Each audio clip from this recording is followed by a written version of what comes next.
Kindly sit down. Thank you.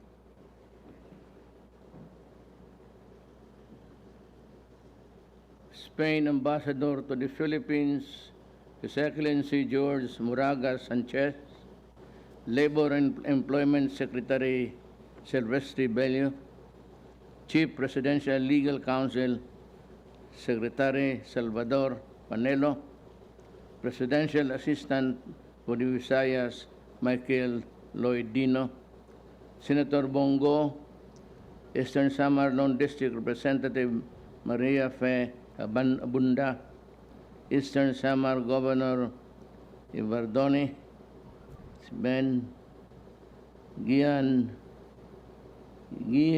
Down Mayor Analisa Gonzalez Juan. The other officers of the Mayor's League, Philippine Postal Corporation Chairman Norman Porhenco, mga kasama sa gobyerno, mga minahal kong kababayan. I would have opted to deliver a longer speech. It's only 2 pages. And I would have wanted to talk about this particular journey to the team that arrived here many years ago.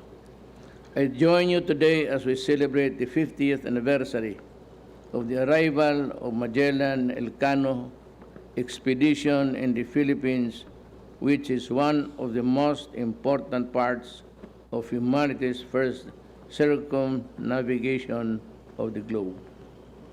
The event marked our ancestors' first contact with the Spaniards, and as an opportunity for our forebears to show their unity, magnanimity, and sovereignty to our foreign guests.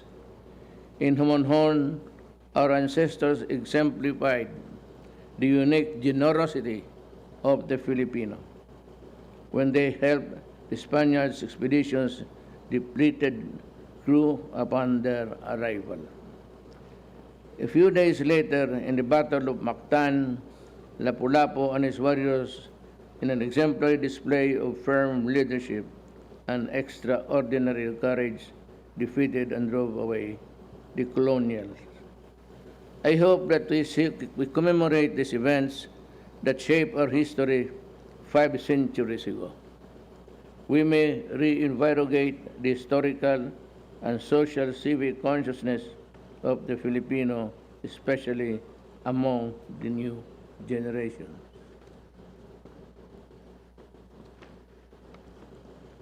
Let us therefore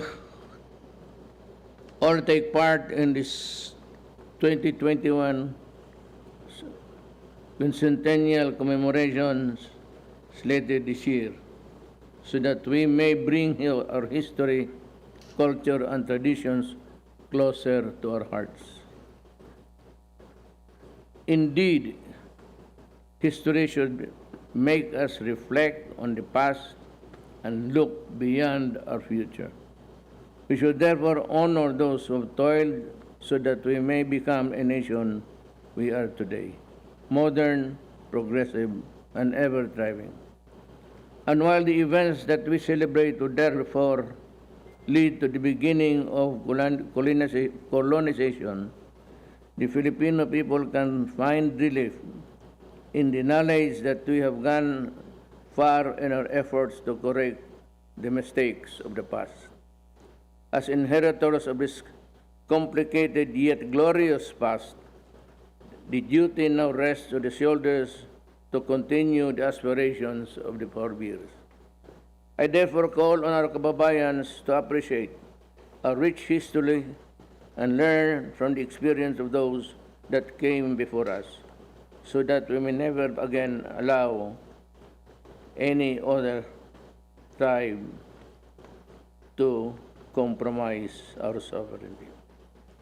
Invaders who would come and who would stay here and contribute to the richness of our culture.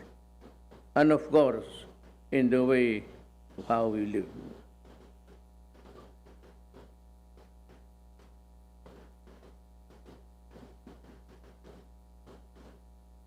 It says here, thank you at mabuhay, sambayan ng Pilipino. Wala naman. Okay. That's the speech. Usually the presidential staff would prepare a speech, ano lang, maiksi lang. I want to go to extemporaneous, but this is not the time. It is enough that we are here upon the invitation of the governor. And also, I also forgot the greet all of you. This is a historic event. And though they may somehow, we may differ in our interpretation. But the fact is that they were here and that contributed something that was good for the country. I do not have anything about religion, but what was really planted here was the sword and the cross of Christianity. Hindi na bale yan. Total sa dumaan na yan. So that we may remember their kindness and their bravery, to extol on their bravery to make this hazardous journey that completed the circumvention of the world. They conquered history, and until now, we are also celebrating because it was the first time that we saw foreigners in our native land. That alone speaks a volume of stories, but we are also are conscious of the fact that it was the reality of the moment at that time. So we thank everybody, the ancestors of the Spaniards who came here, and we hope that this event will further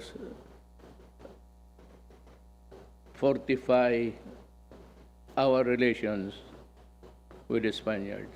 Maraming salamat po. Thank you very much, President Rodrigo Roa Duterte, for your attendance in the 500th anniversary of the Philippine part in the first circumnavigation of the world. We are deeply honored with your presence, and also thank you, Senator Bongo and Governor Benny Vardoni, for joining the President in this momentous activity